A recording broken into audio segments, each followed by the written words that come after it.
आपका online YouTube channel पे।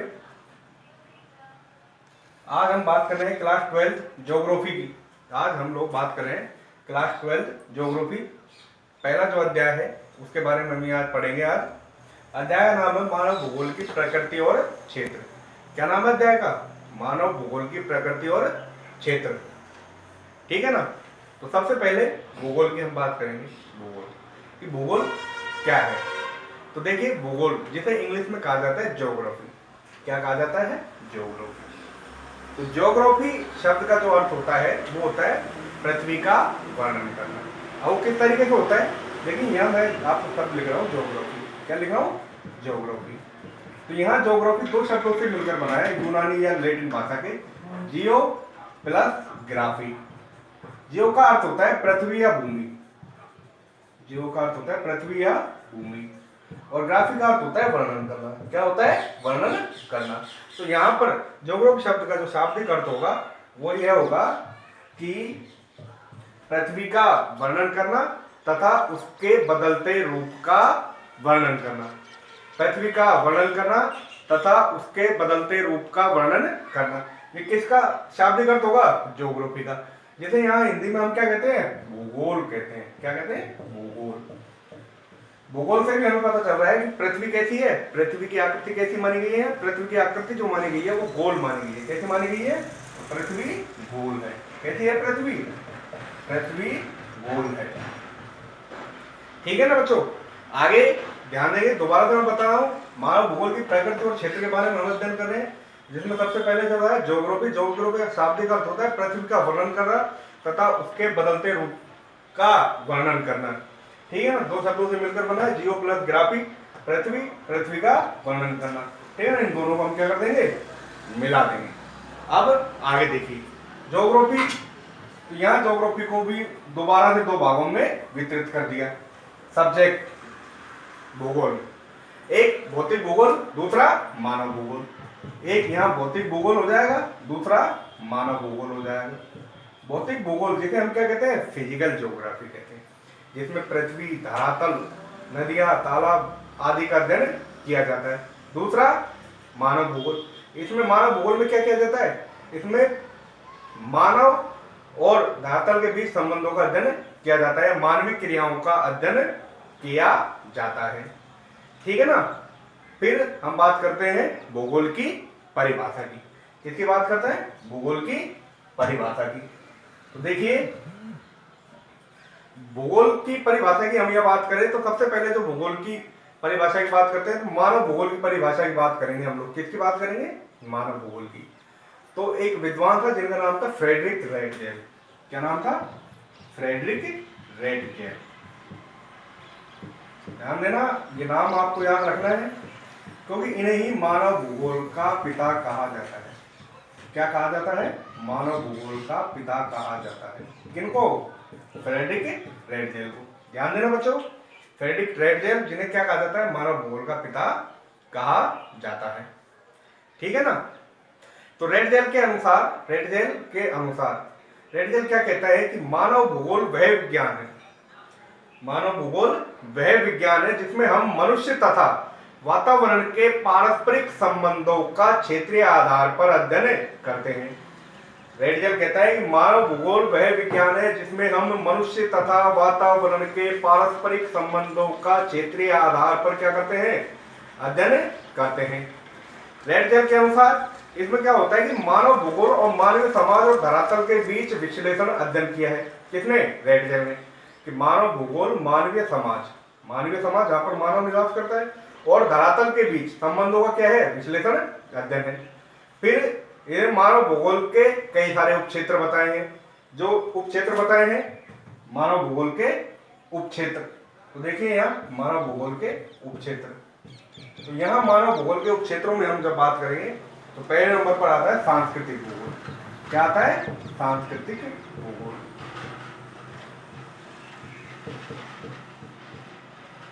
पहला सांस्कृतिक भूगोल। दूसरे नंबर पर आता है सामाजिक भूगोल। सामाजिक भूगोल ये आपके क्वेश्चन में आ सकता है, इसको ध्यान रखना कि मानव भूगोल के उपक्षेत्र कौन कौन से? नगरीय भूगोल। थर्ड नंबर पे आता है नगरीय भूगोल। कौन सा आता है? नगरीय भूगोल। एंड फोर्थ पर राजनीतिक या निर्वाचन भूगोल। पांचवें पर आता है जनसंख्या भूगोल। छठे पे आता है मानव भूगोल या मानवीय आवास भूगोल।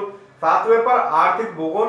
और आठवें नंबर पर जो विशेषताएं आती है वो है चिकित्सा भूगोल। कौन सी भूगोल आती है?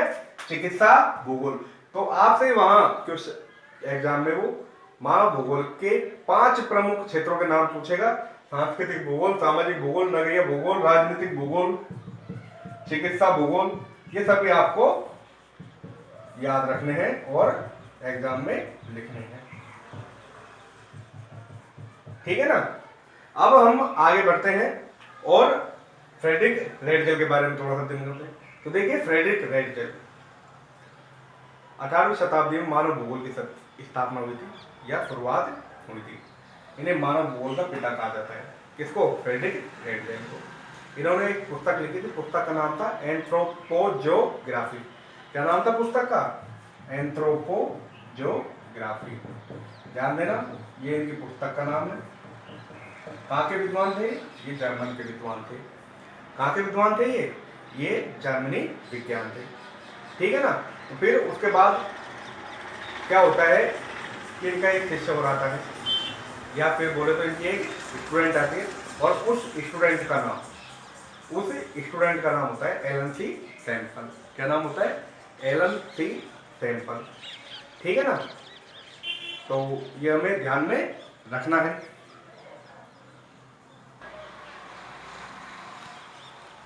और दूसरे नंबर पे यहाँ जो शिष्य आती है रेडजेल की, वो आती है एलन सी सैम्पल। क्या नाम आता है? एलन सी सैम्पल। तो देखिए, सेकंड नंबर पर जो शिष्य का नाम है वो है एलन सी सैम्पल। ठीक है ना? सी एलन चर्चिल सैम्पल। तो देखिए, ये कहाँ की थी? ये अमेरिका की थी। ये स्टूडेंट थी किसकी? रेडजेल की। कहाँ की थी ये? अमेरिका की थी। ठीक है ना? तो इसने परिभाषा दी थी कि मानव भूगोल चंचल मानव और अस्थायी पृथ्वी के पारस्परिक परिवर्तनशील संबंधों का अध्ययन है। कि मानव भूगोल चंचल मानव किसकी बात करती है? ये एलन सी सैम्पल चंचल मानव की बात करता है। किसकी बात करता है? चंचल मानव की बात करता है। तो मानव भूगोल चंचल मानव और अस्थायी पृथ्वी के पारस्परिक परिवर्तनशील संबंधों का अध्ययन है। इन्होंने अपने गुरु के विचारों को एक पुस्तक में प्रकाशित किया था। पुस्तक का नाम था भौगोलिक पर्यावरण का प्रभाव। एलन सी सैम्पल की बुक का नाम था भौगोलिक पर्यावरण के प्रभाव। ध्यान देना, क्या नाम था इनकी पुस्तक का? भौगोलिक पर्यावरण के प्रभाव। अब तीसरे नंबर पर जो वैज्ञानिक का नाम आता है, वो विज्ञान का नाम आता है Paul Vidal de la Blache. क्या नाम आता है? Paul Vidal de la Blache. देखिए, नाम काफी बड़ा है तो याद रखने में थोड़ी सी परेशानी होगी। हमें शॉर्ट नेम कर देंगे इसका, विडाल डी ला ब्लाश, या विडाल कह सकते हैं या ब्लाश कह सकते हैं। ठीक है ना? तो ये जो वैज्ञानिक है, ये संभववाद का प्रणेता था। किसका प्रणेता था? संभववाद का प्रणेता था। किसका प्रणेता था ये? संभववाद का प्रणेता था, या संभववाद का संस्थापक माना जाता है। इसकी जो पुस्तक थी वो थी ह्यूमन ज्योग्राफिस नेचर, अर्थात मानव भूगोल के सिद्धांत। इसकी पुस्तक का नाम था मानव भूगोल के सिद्धांत। इन वैज्ञानिकों को हमें ध्यान में रखते हुए चलना है। इसमें सिर्फ जो पहला चैप्टर है, इसमें सिर्फ और सिर्फ एक बेसिक नॉलेज को ही मान्यता दी गई है। इसमें ज़्यादा कुछ समझने को नहीं है।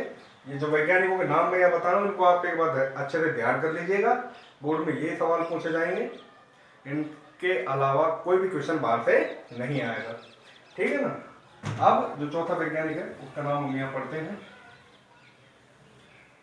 देखिए, जो चौथा वैज्ञानिक है, चौथा वैज्ञानिक में जो आपका नाम आता है वो आता है ग्रिफिथ टेलर का नाम। किसका नाम आता है? ग्रिफिथ टेलर का नाम आता है। टेलर कपड़े सिलने वाला मत समझ लेना आप लोग। तो देखिए, ये जो ग्रिफिथ टेलर था, ये नव निश्चयवाद का प्रणेता था। किसका प्रणेता था? नव निश्चयवाद का प्रणेता था। यह नव निश्चयवाद का प्रणेता था। कौन? Griffith Taylor. किसका प्रणेता था? नव निश्चयवाद का प्रणेता था, अर्थात नियतिवाद। अर्थात नियतिवाद। और यह रुको और जाओ के सिद्धांत में विश्वास रखता था। रुको और जाओ के सिद्धांत में क्या करता था? ये विश्वास रखता था। अर्थात नव निश्चयवाद को रुको और जाओ का सिद्धांत भी क्या कहते हैं। फिर ग्रिफिथ टेलर ने एक परिभाषा दी थी। परिभाषा में इसने कहा था कि मानव शक्ति की अपेक्षा प्राकृतिक शक्तियों को अधिक स्वीकार किया जाता है। कि मानव शक्ति की अपेक्षा कौन सी शक्तियों को ज्यादा स्वीकार किया जाता है? प्राकृतिक शक्तियों को।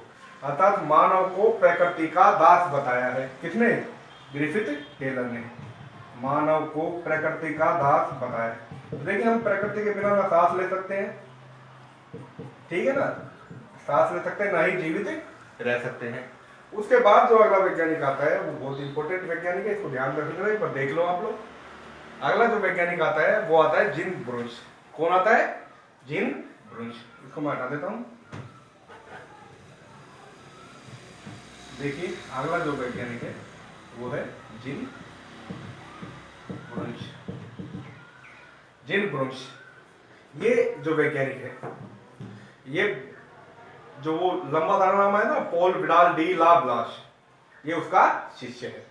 कौन? Jean Brunhes. इसका नाम कितना छोटा है और गुरु का नाम कितना बड़ा है। तो ये क्या है? उसका शिष्य है। किसका? Paul Vidal de la Blache का शिष्य है। और यह भी किसका प्रणेता है? उसी की तरह ब्लाश किसका प्रणेता था? संभववाद का। तो ये भी किसका प्रणेता है? संभववाद का प्रणेता है। कौन? जीन ब्रुंश। इसने एक पुस्तक लिखी थी। पुस्तक का नाम क्या था? जो आपके चैप्टर का नाम है, पुस्तक का नाम था ह्यूमन ज्योग्राफी। क्या नाम था इनकी बुक का? नाम ह्यूमन ज्योग्राफी। किसकी बुक का नाम? जीन ब्रुंश की बुक का नाम। क्या नाम है? Human geography. अर्थात प्रकृति के द्वारा जो प्रदान की गई या प्रकृति प्रदत्त संभावनाओं का मानव द्वारा अपनी उन्नति व कल्याण हेतु अपनी पसंद के अनुसार प्रयोग करने की विचारधारा क्या कहलाती है? संभववाद की विचारधारा कहलाती है। अर्थात इन्होंने अर्थ बताया है कि मानव अपनी पसंद के अनुसार प्रकृति से जो कुछ ग्रहण करता है, प्रकृति हमें प्रदान करती है, वो सब किसके अंतर्गत आता है? संभववाद के अंतर्गत आता है। उसके बाद एक दो और विचारक आए थे जिन्होंने मानव भूगोल की परिभाषाएं दी थी। उनमें डिकेन व पिट्स का नाम भी आता है। किसका नाम आता है? डिकेन व पिट्स का नाम। डिकेन व पिट्स का नाम भी आता है। तो देखिए, मानव भूगोल में मानव और उसके कार्यों को समाविष्ट किया गया है। तो मानव भूगोल में क्या किया गया है? मानव भूगोल में मानव और मानव भूगोल के साथ साथ उसके कार्यों को भी क्या किया गया है? समाविष्ट किया गया है। अब उसके बाद जो आता है वो हम पढ़ेंगे मानव भूगोल की प्रकृति। क्या पढ़ेंगे? मानव भूगोल की प्रकृति। तो देखिए, अब जो आपके किताब में अगला टॉपिक आता है वो आता है मानव भूगोल की प्रकृति।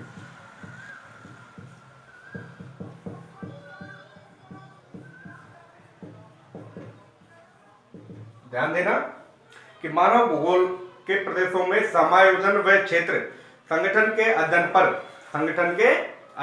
किसके अध्ययन पर? संगठन के अध्ययन पर केंद्रित रहता है। क्या रहता है? केंद्रित रहता है। इसमें पृथ्वी के सभी घटकों को आपस में क्या किया जाता है? संतुलित बनाया जाता है। दोबारा सुन लेना, ये कह रहा है कि मानव भूगोल की प्रकृति में कि मानव भूगोल के विभिन्न प्रदेशों के समायोजन व क्षेत्र संगठन में अध्ययन पर क्या रहता है? केंद्रित रहता है। इसमें पृथ्वी के सभी घटकों का आपस में संतुलन किया जाता है। तो मानव भूगोल की जो प्रकृति है वो अत्यधिक जटिल है व विस्तृत है। तो मानव भूगोल की जो प्रकृति है वो कैसी है? अत्यधिक जटिल और विस्तृत है। अत्यधिक जटिल व विस्तृत है। कैसी है मानव भूगोल की प्रकृति? अत्यधिक जटिल व विस्तृत है। जीन ब्रुंश के अनुसार, जीन ब्रुंश क्या कहता है कि जिस प्रकार अर्थशास्त्र का संबंध कीमतों से होता है, भूगोल शास्त्र का चट्टानों से होता है, वनस्पति शास्त्र का संबंध किससे होता है? पौधों से होता है, उसी प्रकार भूगोल का जो केंद्र बिंदु है वो क्या माना गया है? तो भूगोल का केंद्र बिंदु क्या माना गया है? स्थान माना गया है। क्या माना गया है? स्थान, भूगोल का केंद्र बिंदु स्थान माना गया है। किसे माना गया है? स्थान। किसी स्थान विशेष पर ही हम यह भूगोल का अध्ययन कर सकते हैं, ठीक है ना। और जिसमें क्या, क्यों व कहां, अर्थात कहां व क्यों जैसे प्रश्नों को उत्तर के आधार पर अध्ययन दिया जाता है। जहां कहां व क्यों जैसे प्रश्नों का उत्तर के आधार पर क्या दिया जाता है? अध्ययन किया जाता है। अर्थात पृथ्वी पर जो मानव निर्मित दृश्य दिखाई देता है, अर्थात पृथ्वी पर मानव ने जो भी कुछ वस्तु बनाई है, निर्मित का मतलब बनाया है, पृथ्वी पर मानव निर्मित जो भी कुछ दृश्य दिखाई देते हैं, उन सब का अध्ययन मानव भूगोल के अंतर्गत किया जाता है, ठीक है। उसके बाद आता है मानव भूगोल का विषय क्षेत्र। ये तो हो गई मानव भूगोल की प्रकृति। तो मानव भूगोल की प्रकृति अत्यंत विस्तृत है और जटिल है। उसके बाद आता है मानव भूगोल का विषय क्षेत्र। अगला टॉपिक है मानव भूगोल का विषय क्षेत्र। देखिए सिलेबस के अनुसार हम यहाँ पढ़ रहे हैं, तो आपको ये सब ध्यान देना होगा। मानव भूगोल का विषय क्षेत्र, किसका? ह्यूमन ज्योग्राफी का विषय क्षेत्र। तो मानव भूगोल के विषय क्षेत्र में किसी प्रदेश की जनसंख्या, वहां के प्राकृतिक संसाधन, सांस्कृतिक भूदृश्य व जीवन की मान्यताओं तथा पारस्परिक जीवन की मान्यताओं तथा पारस्परिक संबंधों का अध्ययन मानव की उन्नति के उद्देश्य से किया जाता है।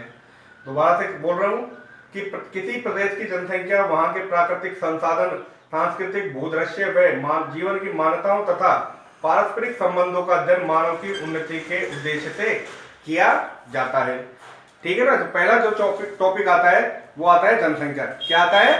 जनसंख्या। पहला जो टॉपिक आता है वो आता है जनसंख्या, किसी प्रदेश की जनसंख्या। तो हम यहाँ सबसे पहले जो टॉपिक के बारे में पढ़ेंगे वो है आपका जनसंख्या। कौन सा टॉपिक है? जनसंख्या। तो ये किसके अंतर्गत आ रहा है? मानव भूगोल की विषय क्षेत्र के अंतर्गत आ रहा है। तो देखिए जनसंख्या के बारे में अध्ययन करें कि किसी प्रदेश में निवास करने वाले व्यक्तियों की संख्या क्या कहलाती है? जनसंख्या कहलाती है। उसमें कुछ लोग प्रवास भी करते हैं तो कुछ लोग अधिवास भी करते हैं, कुछ लोग प्रवास भी करते हैं और कुछ अधिवास करते हैं, ठीक है ना। जनसंख्या का अनुरूप हो जाता है। आगे देखिए दूसरे जो नंबर पर आता है वो आता है आपका प्राकृतिक संसाधन। क्या आते हैं? प्राकृतिक संसाधन। यहाँ हम प्राकृतिक संसाधनों की बात करें कि जो प्रकृति के द्वारा जो भी कुछ वस्तुएं हमें प्रदान की गई हैं, वे सभी जैविक व अजैविक घटक, वे सभी जैविक व अजैविक घटक जो मानवीय अंतर संबंधों को पूरा करने के काम आता है, जैसे भूमि, जल, खनिज आदि, इन सभी का क्या किया जाता है? अध्ययन किया जाता है। इसी के साथ साथ सांस्कृतिक वातावरण, सांस्कृतिक वातावरण में मानव के द्वारा प्राकृतिक संसाधनों का उपयोग कर जो प्राकृतिक संसाधन है उनको नवीन स्वरूप की रचना की जाती है, अर्थात वहां सांस्कृतिक वातावरण कहलाता है। सांस्कृतिक तत्व मानव व पर्यावरण के अर्थात के अध्ययन करते हैं, ठीक है ना। आगे हम देखेंगे विषय क्षेत्र में ही मानव भूगोल का विकास। अब आगे देखेंगे हम मानव भूगोल का विकास। तो देखिए विषय क्षेत्र के बाद जो आपका टॉपिक आता है वो आता है मानव भूगोल का विकास। तो मानव भूगोल के विकास की अगर हम बात करें तो मानव भूगोल का जो विकास हुआ था वो 18वीं शताब्दी में हुआ था। कब हुआ था? 18वीं शताब्दी में हुआ था। तो मानव भूगोल का विकास एक लंबी प्रक्रिया है, जटिल प्रक्रिया है। इसको अध्ययन की दृष्टि से मानव भूगोल को विकास के अनुसार 3 भागों में बांटा गया है। अब वो 3 भाग कौन कौन से थे? पहला था प्राचीन काल। कौन सा था? प्राचीन काल, ठीक है ना। दूसरा मध्यकाल, तीसरा जो काल आता है वो आता है आधुनिक काल। कौन सा काल आता है? आधुनिक काल। 3 भागों में बांटा गया है। पहला प्राचीन काल, दूसरा मध्यकाल और तीसरा आधुनिक काल। प्राचीन काल में क्या होता है? प्राचीन काल में तो प्राचीन काल में प्राकृतिक वातावरण की, किसमें? प्राचीन काल में प्राकृतिक वातावरण की प्रधानता के कारण तकनीकी विकास का स्तर जो था वो कैसा था? निम्न था, क्योंकि प्राचीन काल में टेक्नोलॉजी के कोई संसाधन उपलब्ध नहीं थे। इस कारण प्राकृतिक शक्तियों की वहां क्या थी? प्रधानता थी। प्राचीन काल में जो वैज्ञानिक थे, जैसे थेल्स है, अरस्तु है, हेरोडोटस है, हिकेटियस है, इन्होंने भौगोलिक ज्ञान को क्या किया था, बढ़ाया था। तो प्राचीन काल में जो विद्वान आए थे, जैसे नाम बता दूं मैं, पहला अरस्तु, दूसरा नाम हिकेटियस, हेरोडोटस, ये सब क्या थे, प्राचीन विद्वान थे। इन्होंने भौगोलिक अध्ययन का महत्व को बढ़ाया है। अरस्तु की बात करें तो अरस्तु राजनीति विज्ञान का जनक है, अर्थात राजनीति विज्ञान का पिता कहा जाता है। हिकेटियस की बात करें तो ये भूगोल का पिता कहा जाता है। हेरोडोटस की अगर हम बात करें तो ये जो हेरोडोटस है ये इतिहास का जनक है कहा जाता है। और इन लोगों ने क्या किया है, भौगोलिक प्राचीन काल में भौगोलिक ज्ञान को बढ़ाया है। उसके बाद आता है मध्यकाल। कौन सा काल आता है, मध्यकाल। तो देखिए मध्यकाल में नौ संचालन संबंधी कुशलताओं, तकनीकी ज्ञान व दक्षता के कारण, नौ संचालन अर्थात समुद्रों में जो नौ संचालन करते हैं, नाव वगैरह चलाते हैं मछलियों को पकड़ने के लिए, तो मध्यकाल में नौ संचालन संबंधी कुशलताओं, तकनीकी ज्ञान व दक्षता के कारण देशों तथा लोगों के विषय में जो जानकारियां प्राप्त हुई है, जिसमें मिथक रहस्य भी खुलने लगे, ये सब किसमें पाए जाते हैं, मध्यकाल में पाए जाते हैं। और यह काल प्रादेशिक विश्लेषण की दृष्टि से महत्वपूर्ण है। कौन सा काल, मध्यकाल, प्रादेशिक विश्लेषण की दृष्टि से महत्वपूर्ण है। उसके बाद आता है आधुनिक काल। तो आधुनिक काल का श्रेय हमारे राजनीति विज्ञान के जो उन वैज्ञानिकों को जाता है जिनको हम पढ़ चुके हैं, जिनमें Ratzel, Ellen de Semple, Griffith Taylor, Paul Vidal de la Blache, इन वैज्ञानिकों के नाम यहाँ आते हैं। और ये वैज्ञानिक सभी कौन से काल के थे, आधुनिक काल के थे। उसके बाद मानव भूगोल के घटकों के नाम आते हैं। किनके नाम आते हैं, घटकों के नाम आते हैं। तो यहाँ हम मानव भूगोल के घटकों के नाम पढ़ेंगे। मानव भूगोल के घटक, तो मानव भूगोल के यहाँ 3 घटक बताए गए हैं, जैविक, अजैविक। पहला कौन सा है, जैविक है। देखिए 3 नाम बताए गए, जैविक है, दूसरा अजैविक घटक बताया गया है, और तीसरा सांस्कृतिक घटक बताया गया है। कौन सा घटक बताया गया है, सांस्कृतिक घटक बताया गया है। ये इंपॉर्टेंट है। मानव भूगोल के घटक कौन कौन से हैं, 3 घटक है, तीनों घटकों के नाम बताएं। इसी में कुछ प्राचीन सभ्यताओं के नाम भी बताए गए हैं, जो आप बहुत पहले से पढ़ते आ रहे हो, छोटी क्लासों में आपने पढ़ा होगा। प्राचीन जो सभ्यताएं हैं उनके नाम है सिंधु घाटी सभ्यता, जो कि इंडस वैली सिविलाइजेशन, सिंधु घाटी सभ्यता विश्व की सबसे बड़ी सभ्यता है। फिर उसके बाद मोहनजोदड़ो की सभ्यता, बेबीलोन की सभ्यता, मिस्र की सभ्यता, चीन की सभ्यता, मेसोपोटामिया की सभ्यता, इन सभी सभ्यताओं का भी अध्ययन मानव भूगोल के अंतर्गत किया जाता है। फिर मानव भूगोल के जो उपक्षेत्र थे, जो मैं आपको बताया था कि संसाधन भूगोल, कृषि भूगोल, निर्वाचन, राजनीतिक भूगोल, सांस्कृतिक भूगोल, ऐतिहासिक भूगोल, इन सभी का क्या किया जाता है, भूगोल के अंतर्गत अध्ययन किया जाता है। इसी के साथ यहाँ जो हमारे समझने लायक, जो मैंने बताया था आपको, समझने लायक जो चैप्टर था कि अध्याय 1, इसको समझना है। अध्याय 1 को क्या करना है, समझना है, ठीक है ना। इसी के साथ यहाँ अध्याय 1 को हम इस वीडियो के माध्यम से समझ रहे हैं। नोट्स मैंने आपको बनाकर उपलब्ध करवा दिए। फिर भी अगर कोई समस्या हो तो मेरे व्यक्तिगत नंबर पर मुझसे संपर्क करें। धन्यवाद।